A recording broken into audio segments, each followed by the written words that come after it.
अरे कितने मुद्दे बताऊं मैं, वही मुद्दे हैं जो अभी बताए, महंगाई के, बेरोजगारी के। और सोचिए, बीजेपी से अगर आप पूछिए कि महंगाई है तो वो कहते हैं नहीं, महंगाई है ही नहीं। सवाल बेरोजगारी पे पूछिए तो कहेंगे 100 में केवल 4 बेरोजगार हैं। ये कोई जवाब है सरकार के? और सरकार ये बताए कि जो उन्होंने अपने घोषणा पत्र में लिखा था, क्या वो जमीन पर कुछ उतारा है? इसलिए पत्रकार साथियों, आप भी सहयोग करें। बहुत धन्यवाद आपका। हत्याओं का सिलसिला जारी है। 7 दिन पहले एक दरोगा की हत्या हुई, उसके बाद पत्रकार की हत्या हुई और उसके बाद कल एक शिक्षक की हत्या हुई। आखिर क्या लॉ एंड ऑर्डर की बिहार में समस्या है? मैं ये सवाल इसलिए पूछ रहा हूं कि अब आम चुनाव, पूरे देश का एक चुनाव होने वाला है। लॉ एंड ऑर्डर पे बड़ा अच्छा पूछा आपने। आज का अखबार तो कोई तो पढ़ा होगा आपने, कोई अखबार तो पढ़ा होगा आपने।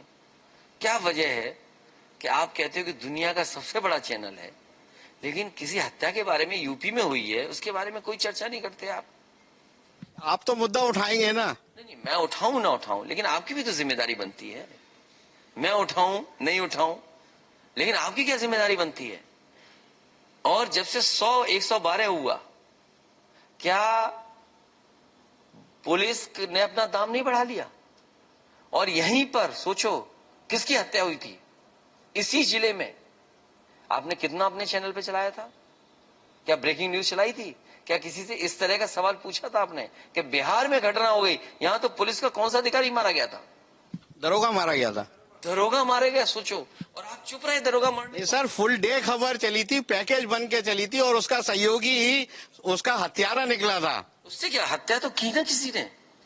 और फिर यूपी में कितनी घटनाएं गिनाऊं मैं आपको।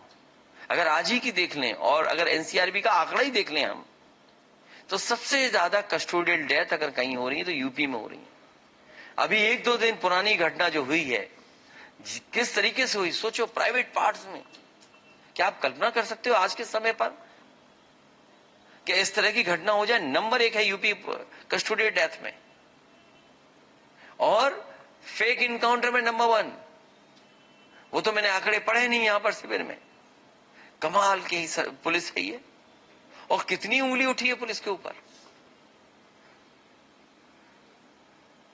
इसी तरह एक्सप्रेसवे के किनारे मंडी बननी थी, एक भी मंडी नहीं बनी। और जब मंडी नहीं बनेगी तो आखिरकार किसान को लाभ कहां से होगा? आलू के किसान के लिए कहा कि खरीद होगी आलू की, अगर एक भी आलू की खरीद हुई हो तो कोल्ड स्टोर के लोगों पर दबाव बना करके कोल्ड स्टोर भरे गए उस समय। लेकिन क्या कोल्ड स्टोर मालिकों को सहूलियत दे रहे हैं जिससे किसानों को मदद मिल जाए? मक्का की कीमत दे नहीं पाए, मक्का भीग गई, नुकसान हो गया, उसकी कोई भरपाई नहीं। सरसों का तेल कितना महंगा है सोचिए। इस जिले के उस तरफ चले जाएं हम, दूसरे प्रदेश की तरफ, तो सरसों का तेल का सबसे ज्यादा उत्पादन हो रहा है। लेकिन आज कीमत क्या है? रिफाइंड तेल की जानबूझ करके कीमत बढ़ाई हुई है। जिस तरीके से टमाटर की कीमत बढ़ाई थी सरकार ने, टमाटर की कीमत इसलिए बढ़ाई थी कि कुछ लोगों को लाभ पहुंचाना चाहते थे। रिफाइंड तेल भी इसीलिए महंगा बिक रहा है, कुछ लोगों को ये लाभ ज्यादा पहुंचा रहे हैं। तो ये भारतीय जनता पार्टी के लोग, जो बाबा साहब भीमराव अम्बेडकर जी ने संविधान दिया था, जो अधिकार मिले थे, उन अधिकारों को छीना जा रहा है। 1 ट्रिलियन डॉलर इकोनॉमी की, किसान की आय दोगुनी करने की, बेरोजगारों को नौकरी और रोजगार देने की। और जिस तरीके से महंगाई बढ़ रही है, और लगातार जब हम पीछे मुड़ करके देखते हैं इस सरकार की नाकामियों को देखते हैं, ना किसान की आय दोगुनी हुई, ना नौजवान को नौकरी रोजगार मिला, और महंगाई रोक नहीं पा रहे हैं। जो समय समय पर इन्होंने इवेंट्स किए, इन इवेंट के माध्यम से एमओयू जो किए, अभी तक कोई एमओयू जमीन पर उतरता नहीं दिखाई दे रहा है। और जो बात कही गई थी कि 33 लाख करोड़ से ज्यादा के एमओयू हुए हैं, वो आखिरकार एमओयू कहां रुक गए? यही सरकार जो बुंदेलखंड में कह रही थी कि हम मिसाइल्स बनाएंगे, टैंक बनेंगे, एयरक्राफ्ट के पार्ट्स बनेंगे, एयरक्राफ्ट बनेंगे, लेकिन सोचिए 10 साल दिल्ली के पूरे हो गए, और जब 24 का चुनाव होगा तो लगभग 7 साल उत्तर प्रदेश की सरकार के पूरे हो जाएंगे। कहां है जो चीजें कही गई थी, जो वादे किए गए थे? और अभी तो घोषणा पत्र इनका पलटा नहीं हम लोगों ने। जो जो घोषणा पत्र में इन्होंने बातें लिखी थी, एक भी बजट के माध्यम से पूरी नहीं हो पा रही। जिस उत्तर प्रदेश में सबसे ज्यादा बिजली का उत्पादन समाजवादी सरकार ने बढ़ाया, आज भी वो प्लांट पूरी तरीके से चालू नहीं कर पाए ये लोग, और उसका परिणाम ये है कि महंगी बिजली मिल रही है। हर गांव में बिल आ रहे हैं, मीटर लगा दिया गया, लेकिन बिजली कितनी मिल रही है उनको? आज एक भी जिला अस्पताल सरकार ने नहीं बनाया जहां गरीब का इलाज हो जाए। सुनने में आ रहा कि शुरुआत की इन्होंने सीएससी को पीपीपी मॉडल पे प्राइवेट हाथों में देने जा रहे हैं। सीएससी को, डेयरी के प्लांट जो लगना शुरू हुए थे, आपके जिले में भी पराग का समाजवादी सरकार में बजट दिया गया था, पराग का उच्चीकरण करने के लिए काम दिया गया था, वो वैसा ही का वैसा पड़ा। मशीनों का पता नहीं कहां चली गई। जो नौकरियां मिल जानी चाहिए थी वो नहीं दी जा रही हैं, और जिस तरह से अपॉइंटमेंट हो रहे हैं वाइस चांसलर्स के, या वाइस चांसलर्स जिस तरीके से अपॉइंटमेंट कर रहे हैं यूनिवर्सिटीज में, आप माइक्रोस्कोप भी लगा करके देखोगे तो पीडीए आपको नजर नहीं आएगा। जो बड़े बड़े अस्पताल बनना शुरू हुए थे समाजवादी सरकार में, वो भी पूरे नहीं हुए। और फिरोजाबाद में तो मेडिकल कॉलेज दिया था समाजवादी सरकार में। क्या मेडिकल कॉलेज में जो नॉर्म्स है उसके तहत वहां असिस्टेंट प्रोफेसर, एडिशनल प्रोफेसर हैं, पूरे टेक्निकल स्टाफ क्या पूरा है? जो गांव में एम्बुलेंस पहुंच जाती थी गरीब की मदद के लिए, वो भी बर्बाद कर दी। पुलिस के लिए 112 दिया जो 100 नंबर था पहले। क्या 112 करने से पुलिस में सुधार आ गया? भ्रष्टाचार चरम सीमा पर। नोटबंदी अगर दोनों मिला लेंगे हम, पहले वाली नोटबंदी और 2000 रुपए की नोटबंदी, तो दुनिया का सबसे करप्ट डिसीजन अगर कोई था तो वो नोटबंदी था। सबसे बड़ा भ्रष्टाचार अगर कोई हुआ है तो वो नोटबंदी के समय पर हुआ। ये तो कह रहे थे कि 2000 में चिप लगा हुआ है। क्या 2000 रुपए जो लोगों ने निशानी के रूप में रखा है, क्या वह ड्रोन से ढूंढवाएंगे वो लोग? सोचिए, खुद ही छापा, खुद ही बंद कर दिया। कितना बड़ा घोटाला किया इन्होंने। 2000 रुपया खुद ही छापा, खुद ही बंद कर दिया। इसलिए ये सरकार बचने वाली नहीं है। जो लोग लाल किले से झूठ बोलते हों, जो लाल किले में अपना ही वादा याद न रखते हों, उनको जनता इस बात सबक सिखाएगी। हम लोगों ने लिए आप अक्सर, मैं 12 साल से आपको कवर कर रहा हूं, आप साइकिल यात्रा पर निकलते थे पूरे उत्तर प्रदेश में, यहां तक कि आपने फिरोजाबाद से सैफई तक साइकिल की सवारी की थी। अब क्यों नहीं साइकिल की सवारी फिर दोबारा से हो रही, जबकि आम चुनाव को 6 महीने शेष रह गए हैं? सब आप ही बताने लगोगे तो फिर हम शिविर में क्या करेंगे? अगर आप ही हमें बताने लगोगे हमें क्या करना है, अरे हर चीज का कोई समय होता है, समय के हिसाब से चीजें होंगी।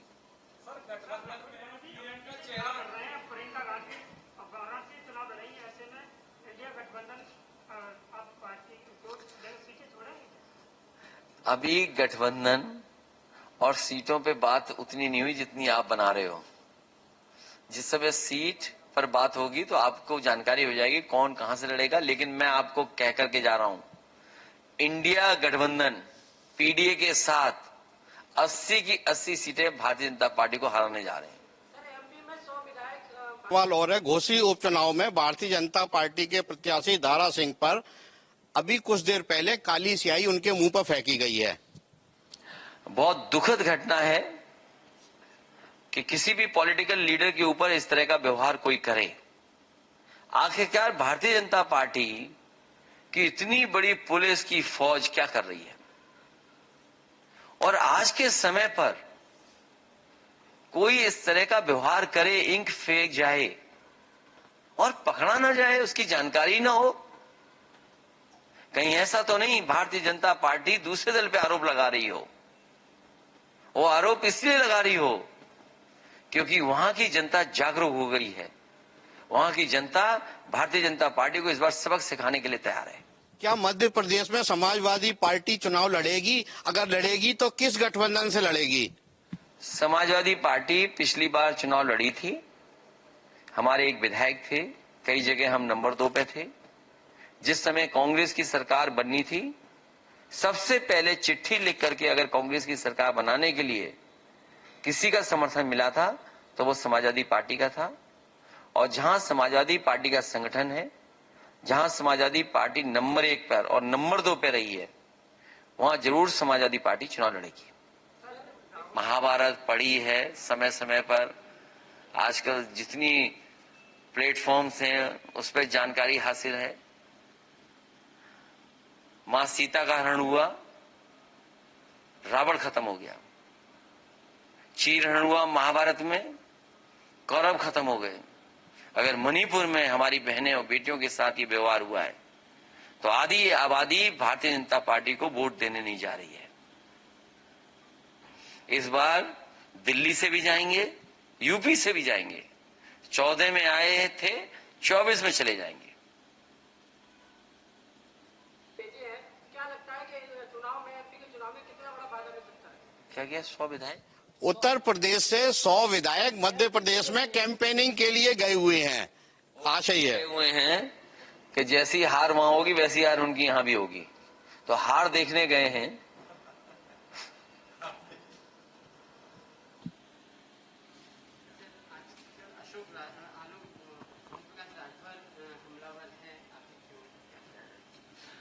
वो बीजेपी वाले सवाल पूछते हैं और आप लोगों को चटपटा मिलता है जिससे न्यूज चले, इसलिए सवाल बड़ा है। मैं आप ही से जानना चाहता हूं कि वो नेता का नाम आप बताएं जिस नेता ने ये कहा हो कि देश के प्रधानमंत्री सबसे झूठे प्रधानमंत्री हैं, जिन्होंने मुख्यमंत्री जी के लिए गाना गाया हो कि चल सन्यासी मंदिर में। उस नेता का नाम क्या है? तो बीजेपी सोचे इस बारे में। सर, ये राहुल गांधी इस समय लद्दाख के दौरे पे हैं। राहुल गांधी ने एक बयान जारी किया है कि वहां के स्थानीय लोगों ने बताया है कि चीनी सेना हिंदुस्तान में घुस आई है और उन्होंने हिंदुस्तान की जमीन पे कब्जा कर लिया है। सरकार डिनाइल मोड में है। लद्दाख और वो इलाका हमेशा महत्वपूर्ण रहा है भारत के लिए भी। समाजवादियों ने हमेशा, डॉक्टर राम मनोहर लोहिया, नेताजी और जितने भी समाजवादी लोग रहे, उन्होंने हमेशा कहा कि चीन से सावधान रहें। पहले अक्साई चिन और अब ये हिस्सा भी आपके हाथ से छूट गया है। अगर लोग वहां पर बता रहे हैं कि कुछ हिस्से में वहां के चीन के कब्जे में है, फौज के लोग बोल नहीं सकते, लेकिन फौज के लोग जानते हैं। वो लेक जो हम लोग फिल्म में देखते थे कभी, उस पर कभी भी दूसरे देश के लोगों का कब्जा नहीं था। इसी तरह अगर सरकार, खासकर भारत सरकार, अपनी कमजोरी दिखाती रही तो वो दिन दूर नहीं जिस तरीके से मानसरोवर जाने के लिए आपको चीन का वीजा चाहिए, अगर आप वो लेक देखने जाओगे तो भविष्य में हो सकता है आपको चीन से परमिशन मांगनी पड़े, तब जाकर के उस लेक को आप देख पाएंगे।